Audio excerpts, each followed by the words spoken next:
მოგესალმებით. შტატების Deep State-ისა და გლობალური ომის პარტიისთვის უკრაინაში მიმდინარე ომი გახდა იდეალური შესაძლებლობა იმისთვის, რომ ევროკავშირის ქვეყნები დაესუსტებინა და პოლიტიკური და ეკონომიკური კონკურენციის გზიდან ჩამოეშორებინა. ეს კარგად გამოჩნდა გერმანიისა და საფრანგეთის მაგალითზე. გერმანელებს ჩრდილოეთი ნაკადები ისე აუფეთქეს, ფიქტიური და ფორმალური გამოძიების უფლებას არ მისცეს. საფრანგეთი კი უკვე ისეთ პოლიტიკურ და ეკონომიკურ კრიზისშია გახვეული, რომ მოკლე დროში მთავრობა მეორედ დაიშალა და ახლა მიმდინარეობს ახლის ფორმირების პროცესი. ბუნებრივია, ევროკავშირის ქვეყნებს მხოლოდ უკრაინაში მიმდინარე ომის გამოყენებით ვერ დაასუსტებენ ამერიკული Deep State და გლობალური ომის პარტია. მართალია, გეგმაში ლომის წვლილი უკრაინაზე მოდის, მაგრამ ამისთვის სხვა ქვეყნებიც შეიძლება რომ გამოიყენონ. აქ კი მოლდოვის მნიშვნელობას შემოდის. ქვეყანა, რომელიც სრულად იმართება ევროკავშირისა და შტატების აგენტოკრატიით. ქვეყანა, სადაც ცოტა ხნის წინ ნოემბერში საპრეზიდენტო არჩევნები ჩატარდა და ძლივს გაიმარჯვა მაია სანდუმ, მოქმედმა პრეზიდენტმა. ისიც არა მოლდოვაში მიღებული ხმებით, არამედ საზღვარგარეთის უბნების დახმარებით. მხოლოდ ეს ფაქტი ძალიან ბევრ შეკითხვას აჩენს არჩევნების სამართლიანობასთან დაკავშირებით. და ასევე მოლდოვა, ქვეყანა, სადაც ევროკავშირში გაწევრიანების შესახებ რეფერენდუმი ჩაატარეს და რამდენიმე პროცენტიანი სხვაობით ძლივს მიიღეს დადებითი პასუხი. მოლდოვაში დღეს ენერგოკრიზისი აქვს, ყველაფერი კი ერთი შეხედვით მოულოდნელად დაიწყო. ნოემბრის ბოლოს მოლდოვას ენერგეტიკის სამინისტროსა და კომპანია მოლდოვა გაზში აღმოაჩინეს, რომ თურმე არც ზამთრის პერიოდისთვის საკმარისი რაოდენობით შეუსყიდიათ გაზი და უკრაინას 2025 წლიდან აღარ აპირებს რუსული გაზის ტრანზიტის გაგრძელებას. ცნობისთვის 2024 წლის დეკემბერში იწურება უკრაინასა და რუსეთს შორის გაზის ტრანზიტზე შეთანხმება, რომელიც 2019 წელს გაფორმდა. ის ფაქტი, რომ ქვეყანამ და შესაბამისმა ორგანოებმა ასე მოულოდნელად აღმოაჩინეს, რომ თურმე ენერგეტიკული კრიზისის წინაშე დგანან, უკვე მეტყველებს ამ ორგანოების ქმედ უუნარობაზე, ან კიდევ უფრო მეტზე. ჩატარდება თუ არა ამაზე გამოძიება მოლდოვაში, სხვა საკითხია. ამას ჩვენ ვერ დავადგენთ და ვერც პროგნოზს ვერ გავაკეთებთ. მაგრამ ენერგეტიკის მინისტრს მოუწია თანამდებობის დატოვება. თავარი მაინც ის არის, რომ მოქმედი ხელისუფლების უუნარობის გამო ახლა რიგით მოლდოველებს უწევთ საგანგებო მდგომარეობაში ცხოვრება და გაძვირებული გადასახადების გადახდა გაზში. მოლდოვას ენერგოკრიზისთან მიმართებით არც რუსეთის როლი არ უნდა გამოვრიცხოთ. რუსეთის მხარე გაზთან დაკავშირებული საკითხების მოგვარებაზე პირობას დებს. ბოლოს და ბოლოს თუ უკრაინის გავლით არ იქნება ტრანზიტი, ამ ფუნქციას გაზსადენი თურქეთის ნაკადი შეასრულებს. მაგრამ აქ უკვე თანხის საკითხი შემოდის დღის წესრიგში. რუსეთის მხარე აცხადებს, რომ მოლდოვას მათი დავალიანება მართებთ 709 მილიონი დოლარის ოდენობით. საერთაშორისო აუდიტის მიხედვით კი ეს დავალიანება დაახლოებით 9 მილიონ დოლარამდე. ამ კუთხითაც ძნელია მტყუანისა და მართლის გარჩევა, მაგრამ შეკითხვა ორივე მხარესთან შეიძლება იყოს. როგორ შეიძლება დავალიანებაში 700 მილიონ დოლარს იტყუებოდე? რუსეთი იტყუება და 700 მილიონი დოლარის დასაკუთრება სურს თუ პირიქით? სამწუხაროდ იმდენად მივეჩვიეთ ევროკავშირის სტრუქტურებისგან ორმაგ სტანდარტებს მათივე სასარგებლო პოლიტიკური ლიდერებისა და პოლიტიკური სისტემების მიმართ, რომ პირიქით არსებული ვითარებას არ გაგვიკვირდება. მთლიანობაში კი სურათი მაინც შემდეგნაირია. მოლდოვას დღეს ყავს ხელისუფლება, რომელიც ზუსტად მიჰყვება იმ დღის წესრიგს, რასაც ჩვენ გლობალისტურ და ნეოლიბერალურ პოლიტიკას ვუწოდებთ, რაც არის დღეს ევროკავშირის პოლიტიკური ქვაკუთხედი და რაც გულისხმობს ტრადიციულ ღირებულებებთან ბრძოლას, ქვეყნის სუვერენიტეტის დათმობას ბრიუსელისა და ვაშინგტონის სასარგებლოდ და LGBT პროპაგანდის დანერგვისა და დაკანონებისთვის ვითარების შემზადებას. მეორე მხრივ კი შტატების Deep State-ისა და გლობალური ომის პარტიის გეგმა მხოლოდ ევროკავშირის წევრი ქვეყნების დასუსტება არ არის, არამედ ევროპაში არსებული ქვეყნების დასუსტება და მთლიანად დაქვემდებარებაც საბოლოო მიზანია. აქ კი მოლდოვაც იგულისხმება. სხვათა შორის, როდესაც მეორე ფრონტსა და საქართველოზე ვსაუბრობთ, არ უნდა დაგვავიწყდეს, რომ საქართველოში თეორიული მეორე ფრონტის გახსნის შემდეგ უკვე აზრი ექნებოდა მოლდოვასა და დნესტრისპირეთის ტერიტორიაზე მესამე ფრონტის იდეას. დნესტრისპირეთში ხომ რუსეთს თავისი სამხედრო ბაზა აქვს ძალიან დიდი სამხედრო არსენალით, იმ არსენალით, რომელიც ზუსტად შეესაბამება უკრაინის დღევანდელ შეიარაღებას. ასე რომ, ვარაუდი, რომ მეორე ფრონტის შემდეგ მესამე სწორედ მოლდოვა უნდა ყოფილიყო და რუსეთის სტრატეგიული დასუსტების გეგმაში თავისი როლი შეესრულებინა, საკმაოდ სარწმუნოა. მოლდოვის ენერგოკრიზისთან დაკავშირებით კიდევ ერთი ფაქტორია მნიშვნელოვანი. მოლდოვა აქამდე ელექტროენერგიას დნესტრისპირეთის ტერიტორიიდან იღებდა. დნესტრისპირეთი კი გაზს სრულიად უფასოდ იღებდა რუსეთიდან. რუსეთისგან. შემდეგ უკვე დნესტრისპირეთიდან მიეწოდებოდა მოლდოვას ძალზედ იაფი გაზი. შარშანდელიდან მოყოლებული კი მას შემდეგ რაც მაია სანდუმ და მისმა მთავრობამ ფეხი აუწყო საერთო ევროპულ ნარატივს რუსეთის გაზზე უართან დაკავშირებით, ვითარება ნელ-ნელა იცვლებოდა. აქაც საინტერესო დეტალია მოლდოვას ხელისუფლებისთვის პირიქით. პრაგმატული ინტერესი იქნებოდა, რომ ზეწოლის მცდელობა მაინც ჰქონოდა უკრაინაზე, რათა გაზპრომთან კონტრაქტი გაგრძელებულიყო და იაფი ენერგორესურსი მაინც მიეღოთ. მაგრამ მათ არა პრაგმატული ინტერესი, სუვერენული გადაწყვეტილება და მოლდოველი ხალხის კეთილდღეობა, არამედ უკვე მოდად ქცეული ევროკავშირის ნარატივი აიღეს, რომ მოდით უარი ვთქვათ რუსულ გაზზე.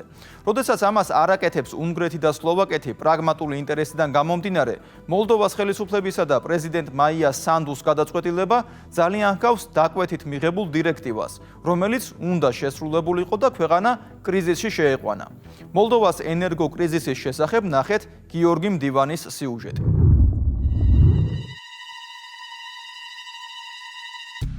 მოლდოვიდან ცუდი ამბებია.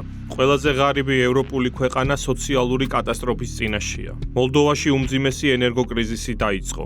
2024 წლის 16 დეკემბრიდან 60 დღით ქვეყანაში საგანგებო მდგომარეობა ამოქმედდება ენერგეტიკის სფეროში. ქვეყნის პრემიერ-მინისტრმა დორინ რეჩანმა მოსახლეობა გააფრთხილა, რომ ცივი და რთული ზამთარი ელით. ძვირფასო მოქალაქეებო, მე გულახდილი უნდა ვიყო თქვენთან და გითხრათ, რომ ჩვენ ძალიან რთული ზამთარი გველოდება და ჩვენ ამისთვის უნდა მოვემზადოთ. სირთულეებს და კრიზისს ორი წყარო გააჩნია. პირველი, დნესტრის მარცხენა სანაპიროს ბუნებრივი აირის გარეშე დარჩენა. იქ 350,000 ადამიანი ცხოვრობს და მათი უმრავლესობა ჩვენი თანამოქალაქეები არიან, რომლებიც შეიძლება სითბოს და ელექტროენერგიის გარეშე დარჩნენ, რაც შეიძლება ჰუმანიტარულ კატასტროფაში გადაიზარდოს. კრიზისის მეორე წყარო ეს არის მოთხოვნა, რომ ბუნებრივ აირზე ტარიფი გაიზარდოს. კრიზისი ორი მიზეზითაა განპირობებული. რუსული გაზის მოლდოვაში ტრანსპორტის ტრადიციული მარშრუტი უკრაინის გავლით 2024 წლის ბოლოს შეჩერდება. 2024 წლის 31 დეკემბერს უკრაინულ ნაფტოგაზს და რუსულ გაზპრომს შორის გაფორმებული კონტრაქტის ვადა იწურება და უკრაინა აღარ აპირებს მის გახანგრძლივებას. იმის შესახებ, რომ უკრაინა აღარ აპირებდა ხელშეკრულების გახანგრძლივებას, უკვე 1 წლის წინ იყო ცნობილი, ასე რომ ეს არავისთვის არ უნდა ყოფილიყო მოულოდნელი. მოლდოვის ხელისუფლებამ ამის შესახებ მშვენივრად იცოდა, თუმცა მან წინასწარ არ შეისყიდა საჭირო მოცულობის გაზის ზამთრის სეზონისთვის. ამის სანაცვლოდ ენერგეტიკის სფეროს რეგულირების ეროვნულმა სააგენტომ 2024 წლის 1 დეკემბერს მოსახლეობას გაზის საფასური გაუძვირა და 1 კუბომეტრი გაზის ფასმა 27.5%-ით, ანუ 85 ევროცენტით მოიმატა.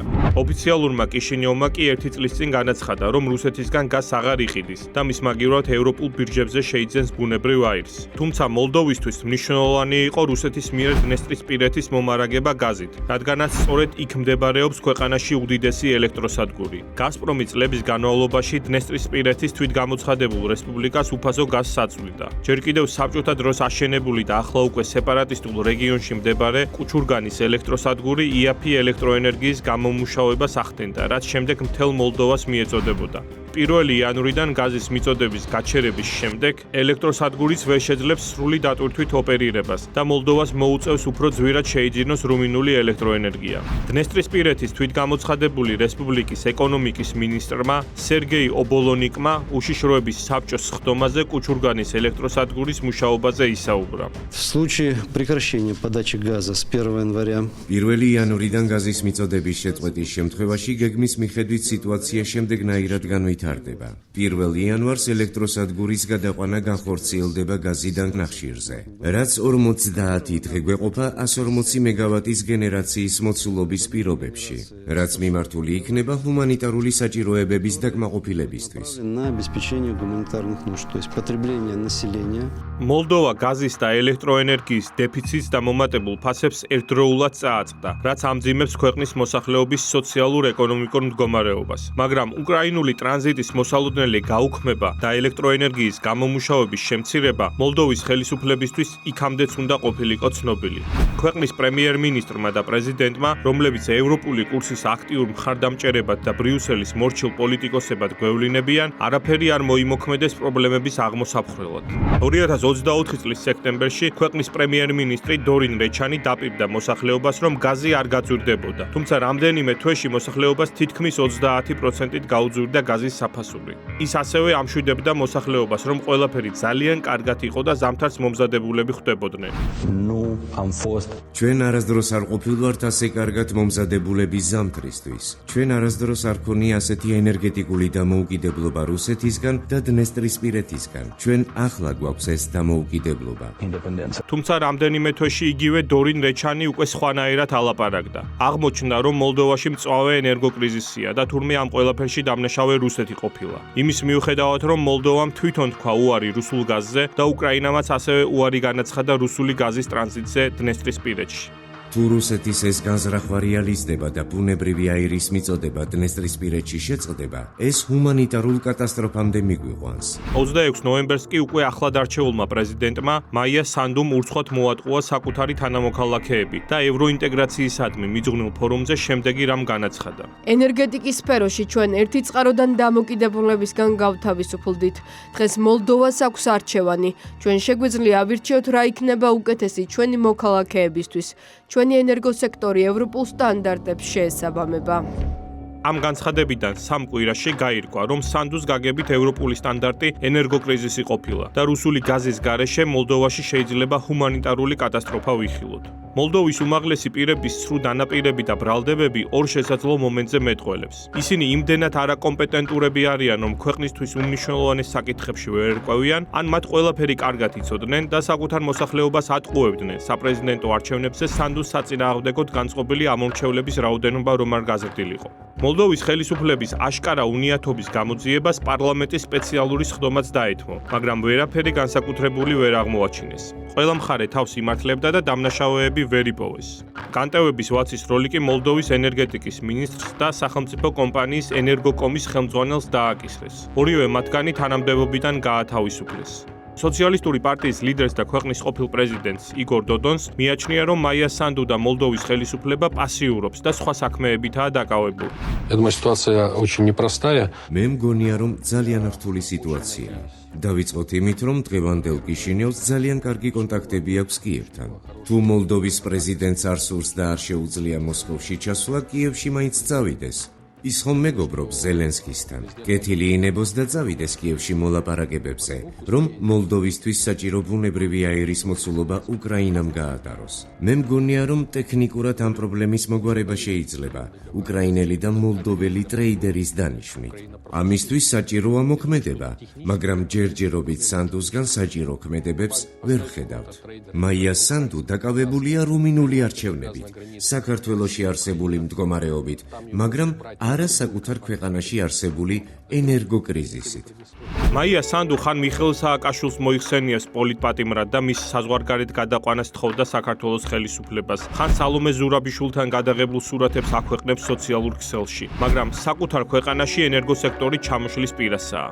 თუ მოლდოვა უკრაინის პარტნიორია, მაშინ რატომ ვერ დაითანხმა სანდუმ ზელენსკი ქვეყნისთვის უმნიშვნელოვანესი გაზის ტრანზიტის ოდნავ გახანგრძლივებაზე მაინც? 2025 წელს მოლდოვაში საპარლამენტო არჩევნები გაიმართება. მოლდოვა საპარლამენტო რესპუბლიკაა და სწორედ საპარლამენტო არჩევნები განსაზღვრავს მოლდოვის ხელისუფლების კონფიგურაციას და მის საგარეო პოლიტიკას. ზუსტი თარიღი ჯერჯერობით ცნობილი არაა, მაგრამ ეს იქნება წლის მეორე ნახევარში. დღესდღეობით საპარლამენტო უმრავლესობას მაია სანდუს მიერ დაარსებული მოქმედება და სოლიდარობა აკონტროლებს. 11 დეკემბერს სოციოლოგიური კვლევის კომპანია აიდატამ საზოგადოებრივი განწყობები შეაფასა, რომლის თანახმადაც სანდუს პარტია საპარლამენტო უმრავლესობას კარგავს. ოპოზიციური პარტიები საერთო ჯამში უფრო მეტ საპარლამენტო მანდატს იღებენ, ვიდრე სამთავრობო პარტია და შეგვიძლია ვივარაუდოთ, რომ ენერგოკრიზისის გაღვივებასთან ერთად საპროტესტო განწყობებიც მოიმატებს. საპრეზიდენტო არჩევნებმაც დაადასტურა ის, რომ სანდუს და მის პოლიტიკას ქვეყანაში უფრო მეტი მოწინააღმდეგე ჰყავს ვიდრე მომხრე. დიდი სურვილის მიუხედავად ბრიუსელის ფავორიტმა პირველ ტურში ვერ გაიმარჯვა. მეორე ტურში კი მას გამოუცდელი ალექსანდრე სტოიანოგლუ დაუპირისპირდა და მოლდოვის ფარგლებში მოუგო კიდეც არჩევნები სანდუს, რომელმაც მხოლოდ ემიგრანტების ხმების წყალობით შეძლო გამარჯვება. აღსანიშნავია, რომ ალექსანდრე სტოიანოგლუს წარმატება იმით არაა განპირობებული, რომ ის პოპულარული და სხვადასხვა ღირსებებით სავსე პოლიტიკოსია, არამედ უფრო იმით, რომ მან შეძლო საპროტესტო ხმების მობილიზება. სანდუმ და მისმა პარტიამ მოქმედება და სოლიდარობა მოსახლეობის უმრავლესობის მოლოდინები ვერ გაამართლა. ის მოქალაქეებს კორუფციასთან და სიღარიბესთან ბრძოლას შეპირდა, მაგრამ ჯამში ვერც ერთი შეძლო და ვერც მეორე. ანტიკორუფციული გამოძიებების შეჩერდა. ბოლო 3 წლის მანძილზე ქვეყნის ეკონომიკა ვერ გაიზარდა. 2022 წელს მთლიანი შიდა პროდუქტი 5%-ით შემცირდა. 2023 წელს კი 0.8%-ით გაიზარდა, ხოლო 2024 წლის პროგნოზით სულ რაღაც 2.2%-ით მოიმატებს. ქვეყანაში 12 მოლდოვური ტელეარხი დაიხურა, ხოლო 50-ზე მეტი საინფორმაციო პორტალის მუშაობა გაჩერდა. ეს ყველაფერი პრორუსულობის საბაბით ხდებოდა. სანდუს ხელისუფლებამ აკრძალა ასევე ერთ-ერთი უმსხვილესი ოპოზიციური პარტია შორ. ოპოზიციური პარტია მოლდოვის საკონსტიტუციო სასამართლომ გააუქმა. იქამდე კი მათ შეერთებულმა შტატებმა მიანიშნა აკრძალვის აუცილებლობაზე, როდესაც 2022 წელს პოლიტიკური პარტია დაასანქცირა. აი ასეთ დროს სანდუს მთავრობამ მოსამართლეებს, პროკურორებს და ჩინოვნიკებს მოუმატა ხელფასი, რათა სახელისუფლებო ვერტიკალი გაამყაროს, მაგრამ როდესაც მასწავლებლები გამოდიან მიტინგებზე და ხელფასის მომატებას ითხოვენ, მათ უარით ისტუმრებენ. მოკლედ მოლდოვაში სოციალური, ეკონომიკური და პოლიტიკური უკმაყოფილება დღითიდღე იზრდება. ამ ყველაფრის ფონზე კი რამდენიმე დღის წინ მაია სანდუს კუდენჰოვე კალერგის ევროპულმა საზოგადოებამ სპეციალური პრიზი გადასცა ევროპული ფასეულობების და ევროკავშირის ერთიანობის უზრუნველყოფისთვის. მოლდოვის პრეზიდენტს ჯილდო საზოგადოების პრეზიდენტმა ნიკოლაუს ფონ ლიხტენშტეინმა გადასცა ბრიუსელში. ევროკომისიამ კი 50 მილიონი ევროს სახით ახალი ტრანში გამოუყო მოლდოვას, საიდანაც 45 მილიონი euро ჩვეულებრივი კრედიტია, ხოლო 5 მილიონი euро გრანტები. მოლდოვა და მოლდოველები კი სოციალური კატასტროფის წინაშე არიან. ისე გამოდის, თითქოს სანდუ საკუთარი ხალხის მიმართ კი არა, არამედ ბრიუსელის და ვაშინგტონის ჩინოვნიკების მიმართაა ანგარიშვალდებული.